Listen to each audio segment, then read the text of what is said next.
Për vizitën e kancelares Gjermane Merkel në Ballkan do të flasim tani duke u lidhur drejt për drejtin profesorin universitar, publicistin, shkrimtarin dhe analistin politik, profesor Milazim Krasniqin. Profesor, mirëmbrëma. Mirëmbrëma, Shkëdran. Profesor, si rrallë herë pash dikë në rrjetet sociale që ka shkruar, por jo me fjalë shumë radhije për kancelaren gjermane Angela Merkel e që lidhet me raportet Kosovë-Gjermani. Në një status në Facebook në shkruar shqyr që po shkon. Sakt. Shkodran, unë jam analist politik dhe analizoj me metodologji shkencore, ashtu që i shoh faktet dhe nuk i projektoj faktet si dëshira, dhe që bëjnë shumica e njerëzve, mas shumë të bile politikanët, kur edhe kanë prirje për ka shumë serviliste. Përndryshe, Angela Merkel është një kancelare shumë e suksesshme e Gjermanisë, një lidere e vërtet e Evropës, por e cila në raport me Kosovën ka qenë shumë e padrejt, ka qenë shumë e dëmshme,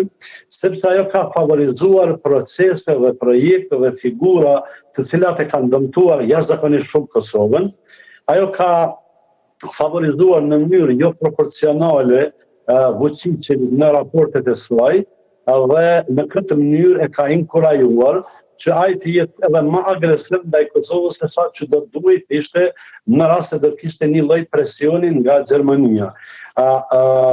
Kancelarja Merkel po ashtu ka favorizuar në mënyrë jo proporcionale dhe dirame në Shqipëri, duke ngritur në këtë mënyrë një presion izolues ndaj Kosovës, dhe kjo në fakt mundet me u pa në gjithë parametrat, qoftë ekonomik, qoftë bashkëpunimit akademik, gjitha bashkëpunimet. Për shembull, sot kanë dalë shënime interesante. Në Serbi, për shembull, ka mbi 72.000 të punësuar në kompanitë gjermane, ndërsa eksporti i Serbisë në Gjermani është rrit për 3 herë për këto vite, dhe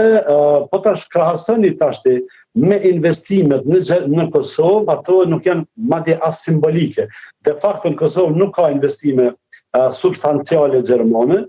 Në anën tjetër, zonja Merkel sot ka deklaruar në mënyrën më bizare që Vučići nuk gënjen, ndërsa nëse dikush gënjen sa herë hap gojen, ajo është pikërisht Aleksandar Vučići, i njohur si një propagandist gebelsian, që sa herë flet gënjen dhe veç mas kur është fjala për Kosovën dhe për shqiptarët. Pra në gjithë këtë aspekt të politikës saj, ku flas nga pikpamja e Kosovës, ajo bukfalisht ka qenë e padrejt, ka qenë thjesht e njëanshme, ka qenë tendencioze, dhe duke favorizuar Serbinë vetëm, po them e ka shquar Kosovën drejt izolimit edhe më të madh. Dhe të faktit që ne nuk kemi as viza, dhe të faktit që Kosova mbetet nën presione të vazhdueshme edhe në dialogun në Bruksel, tregon që lidershipi i saj në Bashkimin Evropian nuk ka pas dashamirësinë e duhur ndaj Kosovës. Në këtë aspekt po shikoni, ndoshta do të flasim diçka edhe për procesin e Berlinit, cilën ajo e ka ideuar dhe e ka plasuar. Në fakt edhe procesi i Berlinit më shumë është i konceptuar për të favorizuar Serbinë sesa për të ndihmuar gjithë Ballkanin. Pse ka munguar kjo lidhje në mes të Kosovës dhe Gjermanisë ose Kosovës dhe Angela Merkel? Ka shumë faktorë. Unë në këtë rast do të bëj një spekulim për logjik. Në vitin 2008 ka qenë arrestimi i disa agentëve të BND-s në Kosovë, që është bërë në mënyrë të pahishme, padyshim, para kamerave televizive, u shkaktu një incident i madh diplomatik, dhe bindja ime e thellë është që prej asaj kohe ka fillu një presion sado her okult, her edhe i hapur i Gjermanisë ndaj Kosovës, si një lloj hakmarrjeje ndaj saj. Normalisht faktori i dytë është që Kosova ka një prirje të theksuar, cilën nuk e mshef, si prirje pro-amerikane, edhe kjo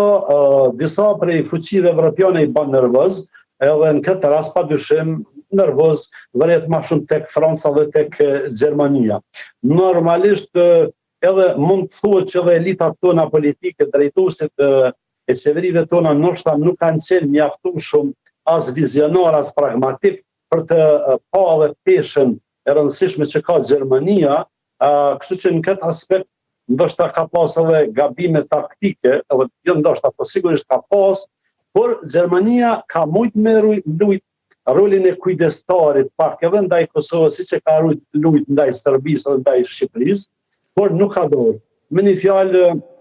ka qenë një politikë e jo e balancuar dhe me disa aspekte po them edhe po flas për bindjet time personale, pak me priri hakmarrë ndaj Kosovës. Ndërkohë, profesor, në vazhdimsi, klasa politike që ka udhëhequr nga cili do subjekt qoftë që ka udhëhequr me Kosovën, kanë krijuar një përshtypje tjetër tek populli në raport me lidhjen e shqiptarëve me Gjermaninë. Pse mendoni se ka ndodhur kjo? Janë të padijshëm, kanë qenë të padijshëm, nuk i kanë vretur këtë mosdashje ta quaj kushtimisht të Gjermanisë ndaj Kosovës, apo çka ka ndodhur? Në të vërtet, lidhjet tona me Gjermaninë janë intensive, janë shumë planshë për shkak të numrit të madh të bashkëdhetarëve që kemi atje dhe për shkak edhe të këto lidhje krijojnë, si më thonë, edhe një farë prirje edhe miqësore të ne shqiptarëve ndaj Gjermanisë, sepse ne as në perspektiva historike nuk kena në një periudha shumë tërë të themi të raporteve me gjermanët, bile kemi njëna nga pikat më të ndryshme në historinë tonë, pikërisht ardhjen e një princi gjerman në kryet kurorës shqiptare, fjala vjen në shtetin e parë shqiptar, kështu që në atë aspekt na nuk kemi probleme na me ata, por ajo që ka paraqit dhe paraqet problem këtu, padyshim është piktura e madhe e interesave gjermane. Gjermania ka pas dhe ka interesa jashtëzakonisht të mëdha dhe strategjike ekonomike me Rusinë për shkak të varësisë që ka nga gazi rus, po ashtu edhe për shkak të reminiscencave historike të rënda që ka me Rusinë, ashtu që presionet ruse shumë ndikojnë në politikën gjermane, dhe kjo është evidente në mënyrë absolute për çdo kënd që është observator. Në vitet e presidencës Trump, Gjermania më shumë ka pas preferenca edhe afërsi me Putinin se sa me Trumpin, dhe këtë edhe presidenti Trump nuk e pati fshehur, si më thonë, ai thoshte që nuk po na përputhet kimia, po në anën tjetër Serbia ka qenë një favorite e saj, sigurisht edhe për shkak të rëndësisë gjeopolitike që realisht e ka Serbia, për shkak të ndikimit që ajo ka edhe në rajon, edhe në Bosnjë, edhe në Kosovë, edhe në Malinezi e kështu me radhë, pra e ka zgjedhë një mënyrë më të lehtë për interesat gjermane. Serbia i ka hyrë në punë shumë politikës gjermane, edhe me këtë përpjekje për të ndalë fluksin e refugjatëve, sepse Vučić u bën gardian që mbylli kufit, bën hatan me refugjatët, dhe ajo i ka konvenu shumë politikës gjermane dhe njëna nga arsyet e afrimit të kancelarës Merkel me Vučićin patyshim ka qenë edhe kjo politika ndaj emigrantëve. Pra ka shumë faktorë. Tek në rasti jonë padyshim që politikat tona nuk janë të qëndrueshme, nuk janë stabile. Në momentin që shkon një kryeministër, vjen një tjetër, fillon si më thonë dizajnimi një politike ndryshe, kështu që edhe kjo lloj mosqëndrueshmërie e politikave tona qeveritare sigurisht, edhe kjo i ka dekurajuar, por po them bindja ime e thellë është që Gjermania ka pas një paramendim në këtë lojë me mojt Kosovën në presion, me mojt të izolume, me defaktorizu, edhe në këtë mënyrë me inkuraju Serbinë për bashkëpunim, edhe me mojt të, si më thonë, hapun, sa do të vagull shpresën, për, si më thonë, një pozit tjetër në Kosovë. Ajo sot ka deklaruar që faktikisht, edhe pse Gjermania e njeh Kosovën si shtet, deklarata e saj sot në mënyrë absolute është 100% e ngjashme me qëndrimin që ka Serbia në raport me statusin e Kosovës dhe jo Gjermania zyrtare. Sepse ajo thotë që kjo çështje e statusit do të shihet në fund të procesit, ndërsa po të shikoni praktikat me shtetet e tjera në Ballkan, për shembull prej Slovenisë, Kroacisë deri te Bosnja dhe Maqedonia, mas pari ka ndodhur njohja e shteteve dhe pastaj ka ardhur, më thonë, rregullimi i raporteve ndërmjet shteteve në periudhën e post-konfliktit. Pra është një politikë hipokrite, për mendimin tim, është një politikë pragmatike në sens, por që nuk e ka parasysh drejtësinë, nuk e ka parasysh të vërtetën, por ka parasysh interesat ekonomike, diplomatike, geopolitike në këtë rast të Gjermanisë. Dhe krejt për fund, profesor, a ka faj një farformë dhe Kosova që nuk ka arritur që ta prodhoj një lider i cili do të kishte relacion më të afërt me Merkelin, si që është rasti me Serbinë dhe Shqipërinë? Po pa dyshim që po të shikoni perceptimet e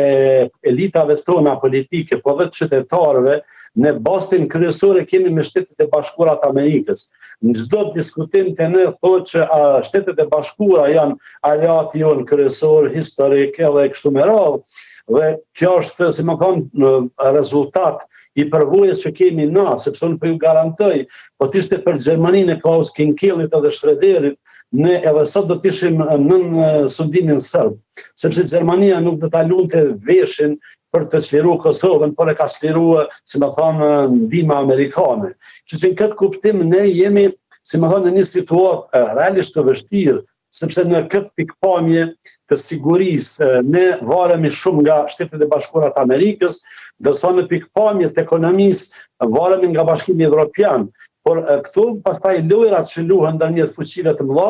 në të vërtetë sigurisht që krijojnë më ne vështirësi në Kosovë. Profesor, ju falenderojmë shumë për të lidhje të drejturit drejt që keni pasur me neve dhe mendimin që keni ndarë me shikues të Klan Kosovës. Natën e mirë. Zëvendës ndim sekretar